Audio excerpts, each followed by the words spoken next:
Well, you Uh, sound great. I sound great? Yeah. Yeah.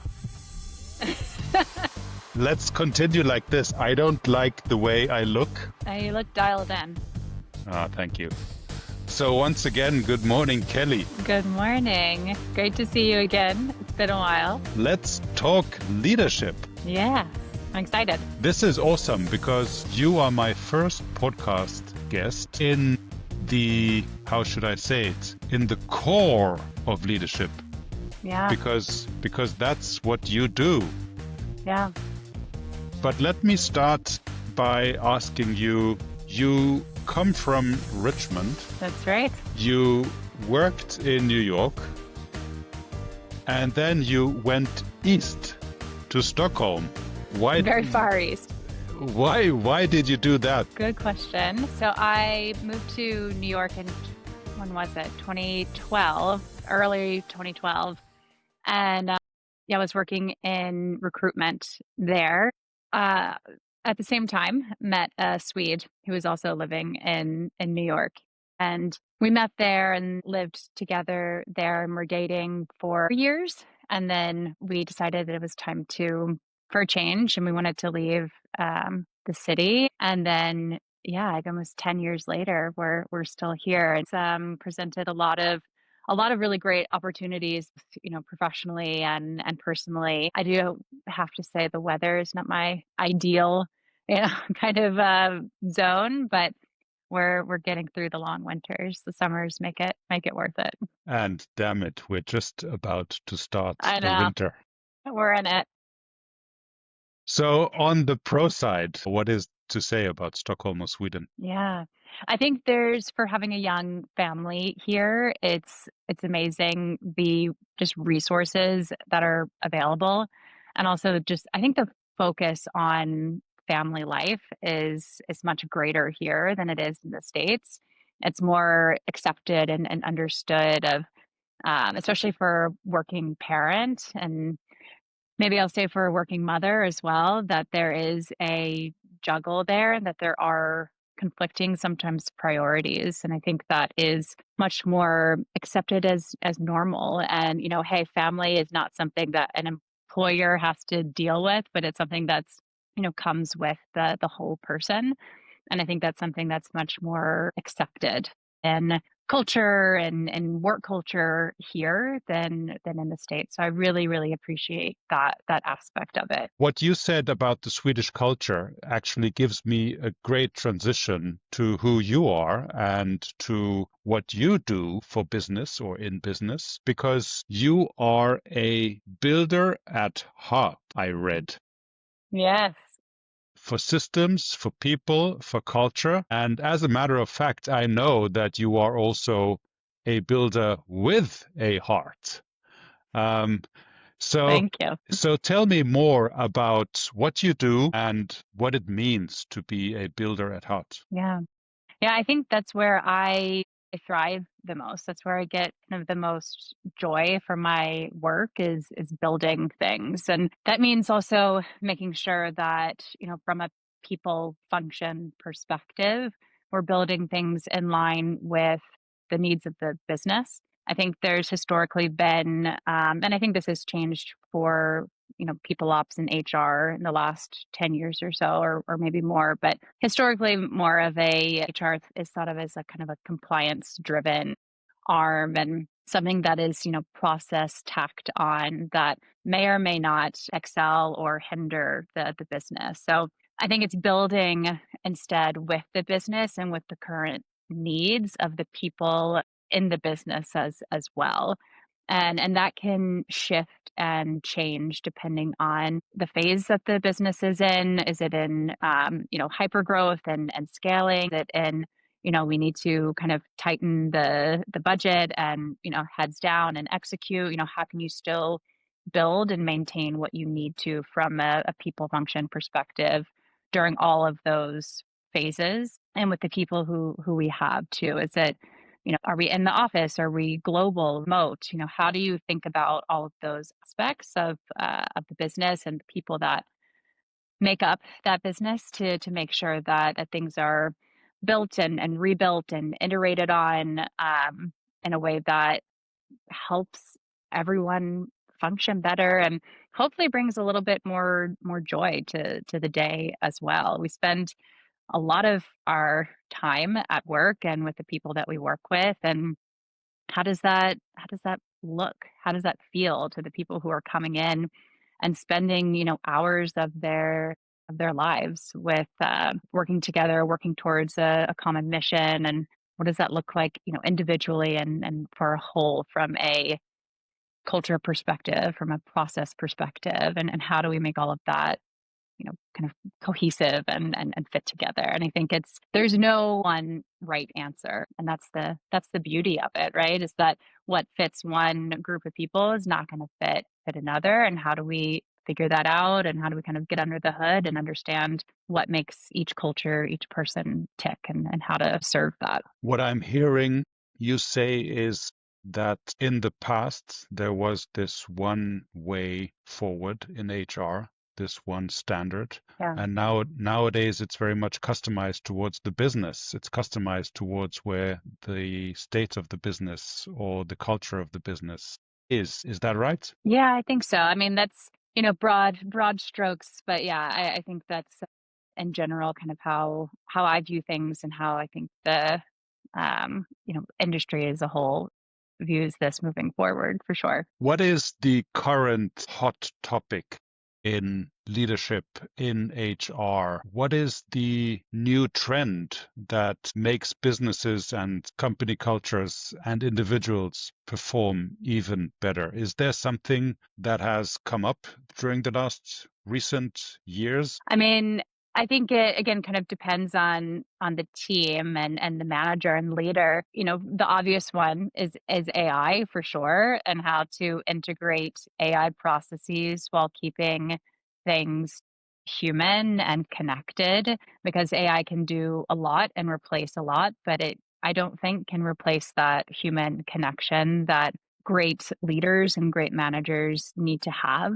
I think there is a personal connection that in all really great leaders that I've seen, they put themselves out there for their team. They kind of put their ego aside, and they are present and available and connected to their team in a way that AI can't replicate. But I think what AI can do is potentially clear some bandwidth for that leader to connect more in that way with their team. So I do think it can enable that connection more. We're using right now, we're in the middle of a performance review cycle right now. And we have a AI driven tool that pulls a lot of the data from a manager's team. So whether it's, feedback that they've gotten throughout the year, their own self-reflection, questions, all of these data points, and it's pulling it into an AI generated summary that then the manager can go in and tweak and make sure that it reflects their realistic viewpoint. And then that frees up the space for them to then focus on how can I take all of this data and create a really impactful one-on-one feedback and career development conversation with my team. So they're not spending, an hour trying to write this written review from scratch, pulling all the information together. It's already essentially done. And they're able to focus on how can I think about different leadership styles based on, does this team member want to, kind of climb the corporate ladder? Do they want to deepen their expertise in the field that they're in? How to understand, and that's what we're thinking about now, is how managers can understand kind of the idea of I-shaped versus T-shaped growth, or rock stars versus superstars, and how to manage those different kinds of people, which I think that would sound simple, right? But I think that AI written summary frees up that time to then, oh, hey, I'm going to actually, learn more about T-shaped versus I-shaped development.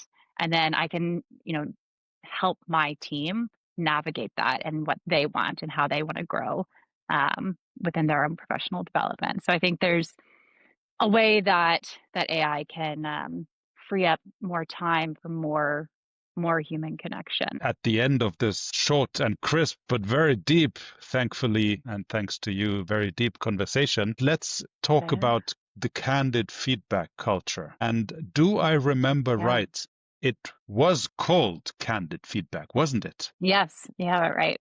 And I remember I was part of this new project. Can you explain to us, please, what does candid feedback Yeah. culture or candid feedback processes actually mean? What did we do back in those days Yeah. 3 years ago? Yeah, exactly. So I think this is actually a good example of some of the things that I've been talking about already, of understanding what the needs are of the business and iterating. Because when we started that with you and your team, we did it in kind of a pilot program, right? We want to take a team that's already really well functioning, that has a high level of psychological safety in it, which is, I think, due in most part to your leadership style and how you led the team and the group there, and saying, how can we make this even more effective? How can we make communication between these people even better, and make sure that feedback is used as a growth tool so that we can move faster and do things better and learn more and learn from each other. So I think there's a lot of different ways to think about this. And again, it matters who your company is, who the people are, what the appetite is for something like this.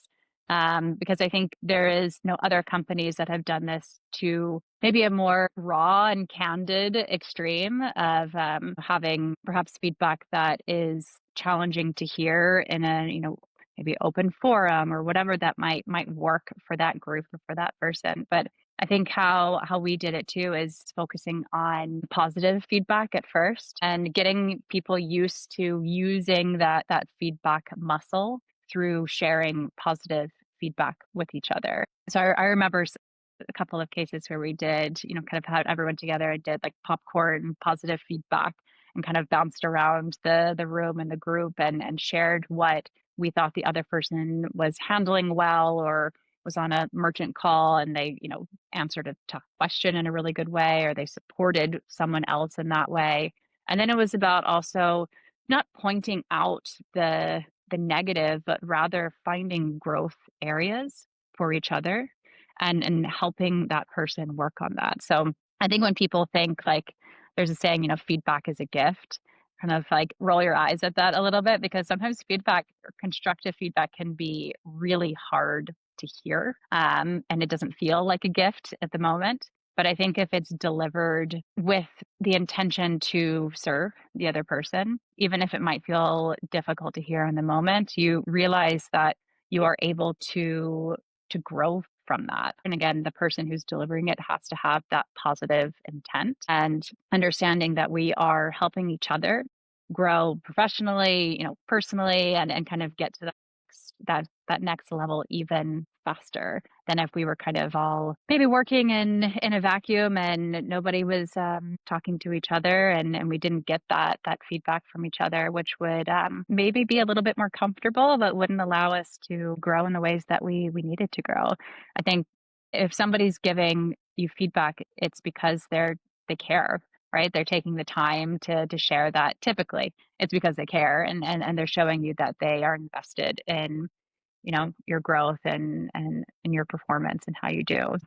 I thought that was a really fun pilot program. I think it went really well. And I think one of the things too that I learned from that is there has to be that sense of psychological safety within the team in order for it to work. And that is really has to come from the leader, because somebody is not going to speak up, whether that's within the group or especially to the leader, if they feel like there could be negative retribution or an outcome from it. So there has to be that sense of psychological safety as a baseline to kind of dive into that. Thank you so much, Kelly, for sharing your insights, your experience. I will need to end this conversation here. I wish you all the best. Good luck for all of your HR challenges coming up, and especially I wish you a positive, a good, how should I say it, maneuvering through the Swedish winter.